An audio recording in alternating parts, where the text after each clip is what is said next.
दोस्तों अगर कहीं एक्सीडेंट होता है तो कभी कभी जिसकी गलती रहती है उसे अगर मौका मिलता है तो वहाँ से वो भाग निकलता है, और कभी कभी तो पता भी नहीं लग पाता कि ये एक्सीडेंट आखिर किया किसने।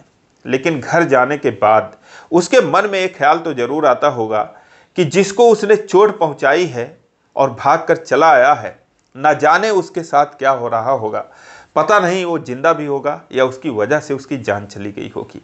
ये ख्याल तो जरूर आता होगा। लेकिन दोस्तों उधर वो कभी आने की हिम्मत नहीं करता। लेकिन आज की जो कहानी है वो ऐसी है कि एक लड़का जो कि कार से अपने काम पर से शाम को अपने घर जा रहा था। सड़क पर एक जगह शादी थी, वहां पर नाच गाना हो रहा था, और उसी नाच गानों की वजह से एक सेकंड के लिए उसका ध्यान भटकता है और तभी एक धड़ाम से आवाज आती है। सामने देखता है तो 3 लड़कियां सड़क पर इधर उधर फेंक उठी होती हैं।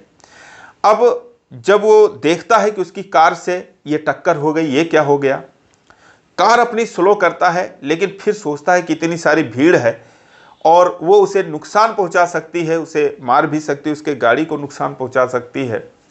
तो वो डर जाता है और वहां से उसे मौका मिलता है और मौका निकलते ही वो भाग निकलता है। जब अपने घर जाता है दोस्तों तब वो परेशान हो जाता है, सोचता है कि यार ये क्या हो गया, उसकी वजह से ना जाने किसकी जान चली गई, उन लड़कियों के साथ क्या हो रहा होगा, घर में शादी थी, कौन थे वो लोग। दोस्तों यही सब वो सोचकर परेशान हो जाता है और 2-3 घंटे उसको बीत जाते हैं। रात के 9 बजे जब वो वापस आता है मोटरसाइकिल से, उसी जगह पर ये पता लगाने की कोशिश करता है कि जो यहाँ पर हुआ था, कार से जो टक्कर हुई थी उससे क्या हुआ, उन लड़कियों के साथ क्या हुआ। और दोस्तों उसके बाद जो होता है, दोस्तों ये मध्य प्रदेश की एक हैरान कर देने वाली कहानी है। आइए जानते हैं पूरी कहानी इस वीडियो में। लेकिन वीडियो में आगे बढ़ने से पहले बस रिक्वेस्ट, वीडियो को लाइक कर दीजिए, चैनल को भी सब्सक्राइब कर लीजिए ताकि मेरा हौसला बढ़ता रहे। दोस्तों ये कहानी है मध्य प्रदेश में, एक जिला लगता है छिंदवाड़ा। छिंदवाड़ा जिले में एक जगह लगता है इमली खेड़ा। उसी इमली खेड़ा में एक प्लास्टिक पाइप की फैक्ट्री होती है और उसी फैक्ट्री में एक लड़का जिसका नाम अनिल कुमार होता है वो काम कर रहा था सुपरवाइजर के तौर पर। उसके पास कार होती है, कार से वो शाम को छुट्टी होती है 6 बजे, तो वहाँ से वो अपने घर को जा रहा था। उसका घर वहाँ से करीब 35 किलोमीटर दूर होता है। लेकिन जैसे ही वो 10-11 किलोमीटर आगे आता है तो सड़क के किनारे एक गांव बसा हुआ था। गांव का नाम बांस गांव होता है और उसी सड़क के किनारे एक घर होता है जिस घर पे शादी थी। उस घर के मालिक का नाम गोकुल नाथ होता है। गोकुल नाथ की एक लड़की जिसका नाम संध्या होता है, संध्या की शादी थी।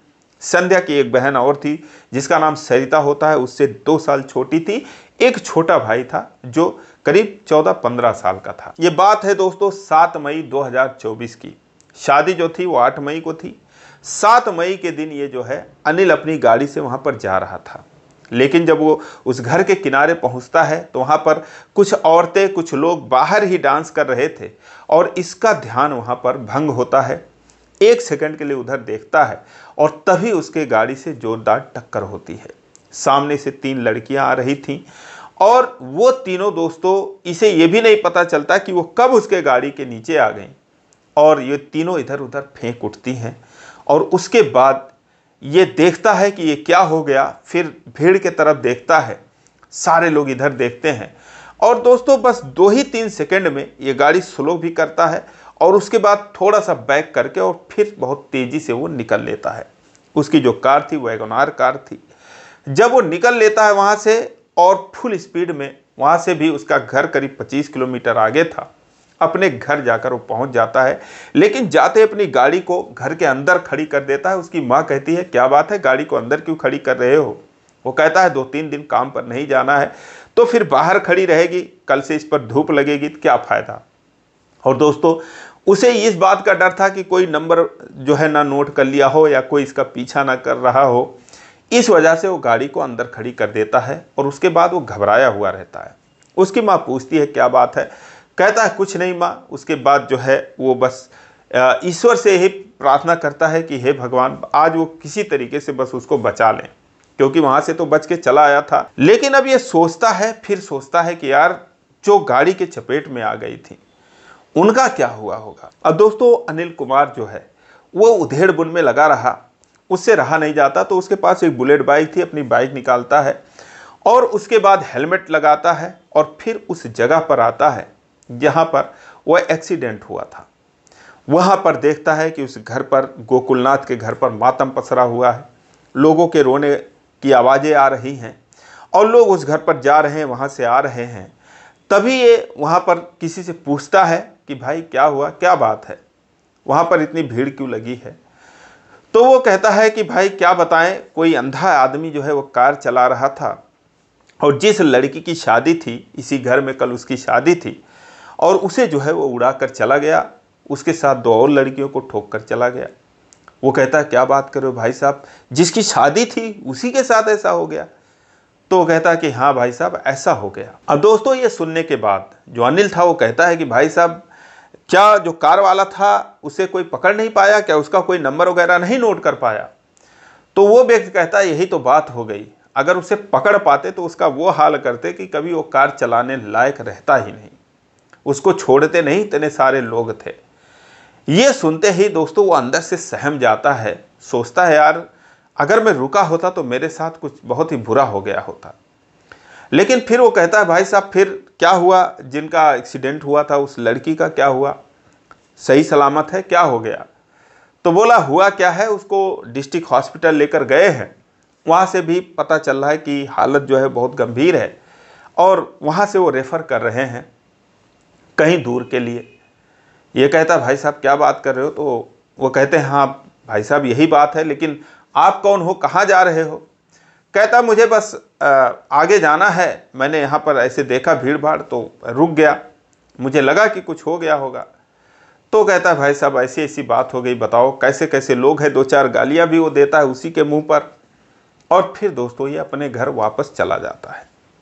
घर जाने के बाद भी इसे चैन नहीं आता, अपने एक दोस्त की गाड़ी मांगता है, जो है कार मांगता है। कहता है भाई ज़रा दे दे 1 दिन के लिए और मैं जो है सुबह आता हूँ। कहता है तुम्हारी गाड़ी, कहता है मेरी गाड़ी है लेकिन कुछ ख़राब है, अपनी दे दे। दोस्तों वो दूसरी गाड़ी लेकर और छिंदवाड़ा के डिस्ट्रिक्ट हॉस्पिटल में जाता है। वहाँ पर जब जाता है तो फिर पता चल जाता है कि हाँ एक्सीडेंटल केस, और उस गांव से यहाँ पर आए हैं ऐसे ऐसे 3 लड़कियाँ। वहाँ पर गोकुलनाथ थे, उनकी पत्नी थी, तमाम रिश्तेदार थे, 10-15 लोग थे, उसकी जो बहन थी संध्या की सरिता वो भी थी। और ये जाकर उन्हीं लोगों में घुल मिल जाता है। अफरा तफरी मची हुई थी। डॉक्टर जो है उन 2 लड़कियों का, जो 3 लड़कियां थीं, संध्या और उसके एक मामा की लड़की जिसका नाम जो है सुलेखा होता है, और एक बुआ की लड़की थी, ये तीनों लड़कियां पास के ही दुकान से मेहंदी और कुछ कॉस्मेटिक वगैरह सामान खरीद कर आ रही थी और तभी ये हादसा हुआ था। तो जो उसकी बुआ और मामा की लड़की थी, इनकी स्थिति जो थी वो इतनी ज़्यादा गंभीर नहीं थी, क्योंकि वो दोनों किनारे किनारे चल रही थी, ये बीच में थी उन दोनों के। जो संध्या थी दोस्तों, इसके दोनों पैर में फ्रैक्चर था, एक पसली भी टूट गई थी, सर में चोट आई थी और शरीर के एक साइड में तो बिल्कुल खरोच ही खरोच था। तो डॉक्टर कह रहे थे कि भाई इनका बेहतर इलाज के लिए आप लोग जो है इन्हें नागपुर लेकर जाइए। वहाँ से 100 किलोमीटर के आसपास नागपुर था, जहाँ पर एम्स थे, बड़े बड़े हॉस्पिटल हैं, डॉक्टर वहाँ रेफ़र कर रहे थे। लेकिन ये लोग कह रहे थे कि डॉक्टर साहब आप जो है यहीं इलाज कीजिए, हम लोग कहाँ लेकर जाएंगे, हमको इतना पता नहीं है। लेकिन डॉक्टर कहते भाई तुम लोग मान नहीं रहे हो। ये जाता है, घुल मिल जाता है। जो अनिल था कहता भाई साहब क्या हुआ, क्या बात हो गई। वो लोग कहते भाई साहब ऐसे ऐसे बात है, और जिसकी शादी होनी थी कल, उसी का आज कोई जो है एक्सीडेंट करके चला गया। कहता भाई साहब ये तो बहुत बुरा हुआ, फिर डॉक्टर क्या कह रहे, क्या स्थिति है। तो वो कहते हैं कि अब स्थिति तो डॉक्टर कह रहे बहुत ही ज़्यादा गंभीर है, दोनों पैर फ्रैक्चर है, एक्सरे किए और उसके बाद एक पसली टूटी बता रहे हैं, और कह रहे हैं बेहतर इलाज के लिए जो है यहाँ से कहीं और जाओ, नागपुर के लिए रेफ़र कर रहे हैं। वो कहता है कि लड़की होश वगैरह में है कि नहीं है। कहते हैं कि नहीं, उसे होश तो है, ताक रही है, टुकुर टुकुर देख रही है, बस दर्द से कराह रही है। तो ये कहता है कि ठीक है मैं बात करता हूँ। अब उन्हीं लोगों में वो घुल मिल जाता है, अपनापन दिखाने की कोशिश करता है दोस्तों, क्योंकि अब वो मदद करने आया था, इसीलिए घर से अपने बैग में रुपए भी लेकर आए थे उसने। तो जाता है वहाँ पर, डॉक्टर से बात करता है। डॉक्टर कहते हैं भाई देखो आप पढ़े लिखे हो, कम से कम आप तो बताओ कि जो ऐसी बात है जो हमारे लायक हमने कर दिया, अब बाकी 2 लड़कियों को तो हम नहीं भेज रहे हैं, लेकिन जब क्रिटिकल कंडीशन है तो हमें भेजना पड़ रहा है। लेकिन ये लोग समझने को तैयार नहीं है, कहते हैं हम गरीब हैं, ये वो हैं। बताइए, बीमारी और ये सब चीज़ें कोई अमीरी गरीबी देखकर तो आती नहीं है। अब आप ही जो है बताओ, हमारे हाथ में जो था हमने कर दिया, अगर नहीं भी लेकर जाओगे तो हम इलाज करेंगे, लेकिन अब क्या ही बताएं। कहता है ठीक है। वो आकर इन लोगों से कहता है, गोकुलनाथ से, कि ऐसा है कि डॉक्टर सही बात कह रहे हैं, सही इलाज के लिए इनको नागपुर लेकर जाना पड़ेगा। वो कहते हैं बताओ भाई साहब, ये भी इतना बड़ा अस्पताल है, यहाँ किस चीज़ की कमी है, तमाम चीज़ें। लेकिन वो कहता है कि अब ये सब छोड़ो, इनको जो है बड़े अस्पताल लेकर जाओ। वो लोग दोस्तों कहते हैं कि हम कैसे लेकर जाएं। कहता है क्या हुआ, रेफ़र करवा लो, बहुत आसान है, यहाँ से लेकर जाओ, एम्स में एडमिट करवा दो, मैं चलूँ क्या। जब इतना बात वो सुनते हैं, गोकुलनाथ कहते हैं अरे भाई साहब, आपके पास कहाँ टाइम है और कहाँ जो है हम इस लायक हैं कि आप हमारे साथ चलें। कहता नहीं, ऐसी बात नहीं है और मुझे टाइम है, मैं चल सकता हूँ। दोस्तों उसके बाद रेफ़र का कागज़ बनता है और वहाँ से वो लोग नागपुर चले जाते हैं। एम्स में जाते हैं तो वहाँ पर जब पोजीशन बताते हैं, जो यहाँ से रेफ़र किया गया था, जो डॉक्टर लिखे थे समरी के हिसाब से, उसे ऑर्थो डिपार्टमेंट में इमरजेंसी में ले जाया जाता है। अब वहाँ पर जब जाते हैं एम्स में, तो ये सारे रिश्तेदार तो यहीं रह जाते हैं, यहाँ से वो छिंदवाड़ा चले जाते हैं और एक एम्बुलेंस में इसको बिठा दिया जाता है। इसकी माँ को, जो संध्या थी, संध्या की माँ को, सरिता को, और उसके पिता गोकुलनाथ को, और 2 लोग और, ये सब लोग जो है एम्बुलेंस में बैठकर जाते हैं और ये जो है अपनी गाड़ी से, अपने दोस्त की गाड़ी से जो है वो एम्बुलेंस के पीछे पीछे जाता है। कहता चलिए मैं करवा देता हूँ। वहाँ जाने के बाद दोस्तों भाग दौड़ हुई, तमाम जांच वगैरह लिख दी गई, MRI लिख दी गई, CT स्कैन सर का लिख दिया गया, तमाम चीज़ें। तो ये हुआ कि अब कल जब डॉक्टर आएंगे तो फिर होगा, या फिर कुछ बातें हो गई होगी। तो इन्होंने कहा, जो अनिल था, कहता है कि बाहर से करवा लेते हैं। दोस्तों फिर कुछ जांचें बाहर हुई और उन जांचों में इसने जो भी पैसे लगे 10-15 हज़ार रुपये, वो सारा कुछ खर्च किया। फिलहाल तत्काल में इलाज होता है और उसके बाद जब जांच हुआ तो डॉक्टरों ने कहा कि शुक्र मनाओ कि सर में सर के अंदर कोई चोट नहीं लगी गंभीर, जो भी है वो पसली में है, फेफड़ा वगैरह सब कुछ नॉर्मल है। लेकिन जो दोनों पैरों में फ्रैक्चर है, उसमें एक का सर्जरी करना पड़ेगा और एक के बारे में भी सोचना पड़ेगा, अगर प्लास्टर से सही हो जाता है तो ये कहता है ठीक है सर, करिए। अब जब ये बात जो है उसके माता पिता सुनते हैं तो वो तो रोने लगते हैं, लेकिन ये कहता है घबराओ मत आप लोग शांत रहिए, बस ऊपर वाले से दुआ कीजिए कि आपकी बेटी की जान बच गई। दोस्तों वो रात जो है किसी तरीके से बीत गई। जैसे ही सुबह हुई, करीब 6-7 जैसे ही बचे, तैसे ही जहाँ पर संध्या की शादी होनी थी, क्योंकि शादी का दिन आ गया अगली सुबह, तो उसके ससुराल से 2 गाड़ी भरकर, 2 4पहिया गाड़ी में करीब 20 लोग हॉस्पिटल आते हैं, नागपुर एम्स हॉस्पिटल आते हैं। इन लोगों से मुलाकात करते हैं। जैसे मुलाकात करते हैं दोस्तों, रोना गाना शुरू हो जाता है। फिलहाल कुछ औरतें जो हैं वो जाती हैं अंदर, जो लड़के की माँ थी, उसकी मौसी थी, मामी थी, 3-4 लोग अंदर जाती हैं, संध्या को देखती हैं, उससे मिलती हैं, उसे गौर से देखती हैं। बाहर आती हैं तो खुसर पुसर औरतों में होने लगती है कि अरे ज़िंदगी ख़राब हो गई, अब कभी ना सोच हो पाएगी, कभी ना जो है ये सीधी चल पाएगी, तमाम बातें वो लोग करने लगे। तो जो लड़के के पिता थे गोकुलनाथ से कहते हैं कि भाई साहब क्या होगा। वो कहते हैं मैं क्या बताऊं भाई साहब, मैं तो खुद ही लाचार हूं, बस मैं यही सोच रहा हूं फिलहाल कि मेरी बेटी की जान किसी तरीके से बच जाए। वो कहते हैं कि तो बताइए हम लोग क्या करें, अब सारी तैयारी, आज ही शादी थी, कुछ हमें अकल दीजिए। तो कहते हैं भाई साहब क्या अकल दें आपको, बस यही कह सकता हूं कि अगर आप शादी करना चाहते हैं तो आज ही लगन का दिन है, अपने लड़के को बुलाइए। दोस्तों लड़का भी आया हुआ था। कहते हैं 2 चुटकी सिंदूर लगा ले, शादी हो जाएगी। लेकिन ये कहते हैं नहीं भाई साहब ऐसा नहीं होगा, मेरे बेटे की शादी तो सही तरीके से होगी। लेकिन अब एक बात और है कि शादी तो हम करेंगे आपके यहाँ, लेकिन उस लड़की से नहीं, आपकी जो छोटी बेटी है जो सरिता है, इसीलिए हम 2 गाड़ी भरकर आए हैं, इतने लोग आए हैं कि आपकी इस बेटी को भी देख लेंगे और इस बेटी को भी देख लेंगे। तो अगर आप कहो तो उस बेटी से शादी करने के लिए हम तैयार हैं, क्योंकि सारी तैयारी पूरी हो चुकी है और इधर डॉक्टर ने कह ही दिया है कि अब इनको ठीक होने में समय लगेगा, कोई खतरे की बात नहीं है। तो फिर आप अगर चाहो तो ये शादी आज ही अपनी छोटी बेटी से करवा दीजिए, आपकी मेहरबानी होगी। हम इतने में तैयार हैं, बाकी इस बेटी के लिए हम इंतज़ार नहीं कर सकते। वो सारी बातें अपना प्लान बनाकर कह देते हैं। अब वो सुनते हैं तो हैरान हो जाते हैं। फिलहाल अपनी पत्नी से बात करते हैं तो पत्नी कहती है उनकी कि तो क्या हुआ, सारी तैयारी हुई है और 2 साल बाद इसकी करनी ही है। अगर वो लोग इसे पसंद कर रहे हैं, सरिता से भी पूछते हैं तो बताते हैं कि बेटा बहुत नुकसान हो जाएगा, क्योंकि सारा सामान वगैरह सब कुछ, सारी तैयारियां हो चुकी थी, सारे सामान आ चुके थे, सिर्फ सब्जी का काम बाकी था, वही सब्जी लाना था। टंट घंट तो बहुत पहले बांध दिया जाता है, हलवाई वगैरह।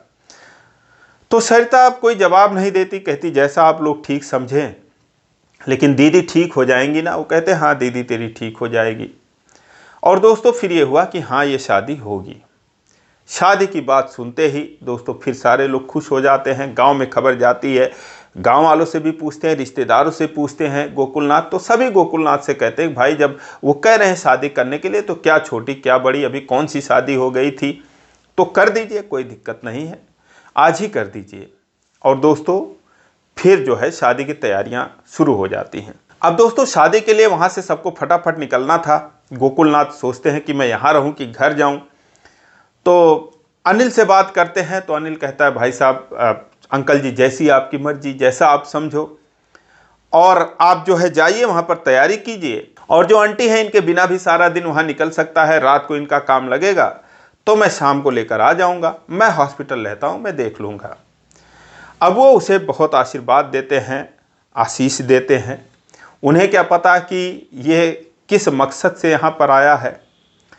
लेकिन जब वो जा रहे थे और लड़के वाले तो निकल लिए तुरंत, क्योंकि उन्हें तो ज़्यादा ही तैयारी करनी थी लड़के वालों को। तो जब ये जाने लगे तो उन्हें वो अपने बैग से निकालकर 50,000 रुपये देने लगा गोकुलनाथ को।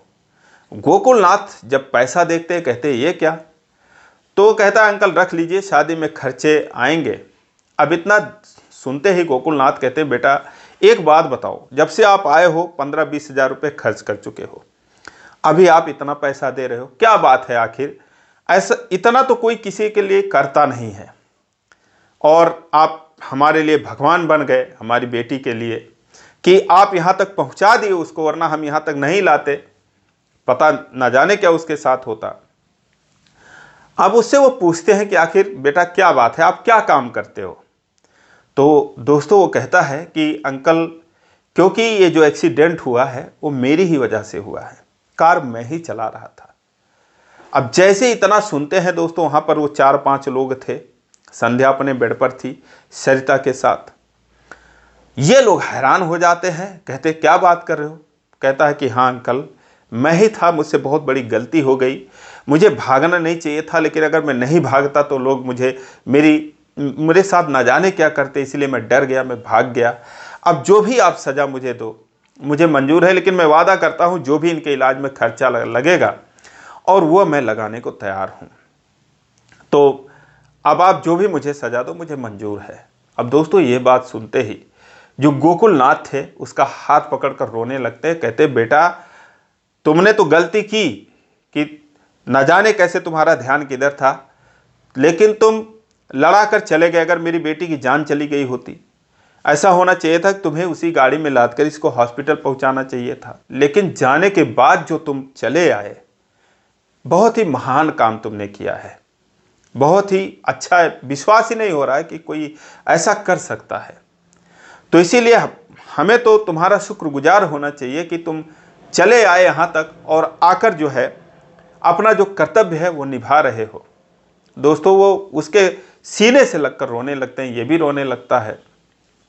और उसके बाद वो कहते हैं ठीक है बेटा, अब जो भी है, जो भी ऊपर वाले को मंजूर था वो हुआ, अब आप जो है इधर देखना, मैं जाऊँ इस बेटी की अपनी शादी निपटाया हूँ। कहता है ठीक है आप लोग जाइए। और दोस्तों उसके बाद वो सरिता को लेकर वहाँ से चले जाते हैं। सरिता की माँ यानी कि संध्या की माँ वहाँ पर रह जाती है। वहाँ पर वो शादी की तैयारियाँ करने चले गए।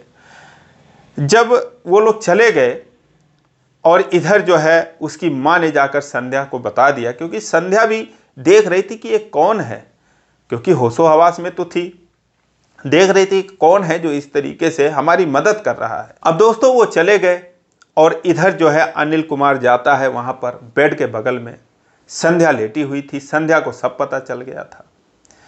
वो उसे देखती है, ये संध्या को देखता है, स्टूल पर बैठ जाता है, उससे सॉरी बोलता है, कहती है कि आप कौन हो, कहाँ जा रहे थे, क्या काम करते हो। बताता है कि मैं ऐसे ऐसे जा रहा था, घर पे जा रहा था, लेकिन मुझे माफ़ कर दो, न जाने ये कैसे हो गया, क्योंकि नाच गाने की वजह से मेरा ध्यान भटक गया। तो वो कहती है कि जो आपके साथ हुआ हमारे भी साथ हुआ था, हम भी आ रहे थे, तो शायद उसी नाच गाने की वजह से हमारा भी ध्यान भटक गया और आपकी गाड़ी कब आ गई सामने हमें पता भी नहीं चला।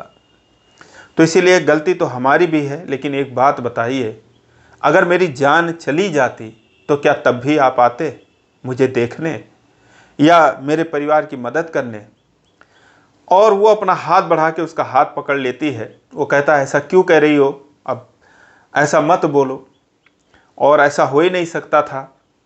मैंने ईश्वर से प्रार्थना की थी घर पे जाकर कि तुम लोगों को कुछ ना हो। और दोस्तों फिर वो उसका हाथ पकड़कर रोने लगती है। कहती है लेकिन मेरी एक तमन्ना है कि मैं अपनी बहन की शादी, मुझे ये नहीं मलाल है कि मेरी शादी नहीं हो पाई, जिसकी किस्मत में जब लिखा होता है तभी होता है, लेकिन मुझे वो शादी देखनी थी, मुझे जाना था, मुझे ले चलो ना मेरे घर पे। तो कहता है कैसे तुम्हें ले जाऊं, बताओ, तुम हॉस्पिटल में हो, डॉक्टर की इजाज़त नहीं देंगे। दोस्तों वो डॉक्टर से बात करता है तो डॉक्टर कहते हैं कि देखो ऐसा है, कोई महत्वपूर्ण नहीं है शादी विवाह देखना, लेकिन अगर तुम जाना चाहते हो तो यहाँ से डिस्चार्ज करा के लेकर जाना पड़ेगा।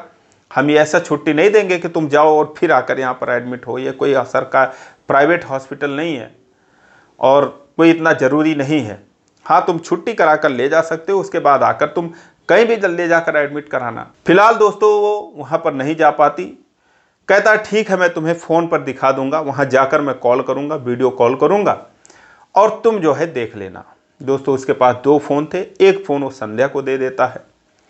लेकिन शाम के समय जो है जब जाना हुआ उसकी माँ को लेकर वो जाने लगा और उसके बाद जैसे ही वो वहाँ पर पहुँचता है अनिल, उसको लोग घेर लेते हैं और सारे लोग यही कहते हैं भाई ऐसा बंदा नहीं देखा कि जो एक बार भाग गया हो और फिर वापस आया हो।